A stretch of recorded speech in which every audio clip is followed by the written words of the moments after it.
আচ্ছা, রনিতা তো যখন সমস্যায় পড়ছে, টাকাটা আমার এখন দরকার নাই, আমার টাকাটা আমি ওনাকে দিয়ে দিই, ওনার উপকার হবে। রনি ভাই, ওই যে কৃষ্ণাদা আইছে। রনিদা, আমাদের পূজার সময় বেতন বোনাস পাই না, অথচ দেখেন আপনাদের ঈদের সময় আমি বেতন বোনাস পাইছি। রনি দাদা ভাই, আপনাকে একটা কথা বলি, আপনি যদি কিছু মনে না করেন, এই টাকাটা আপনার কাছে আনামত রাখতেছে, আপনি যদি কিছু মনে না করেন তাহলে এই 50,000 টাকা আপনার কাছে রাখেন।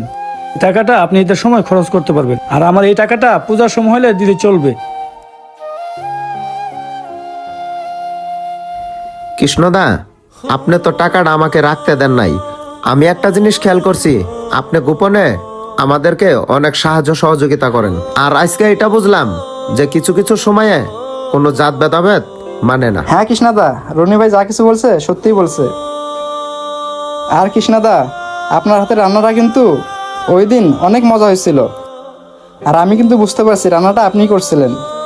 জীবন দাদা, এটা আপনার বৌদিও বলে।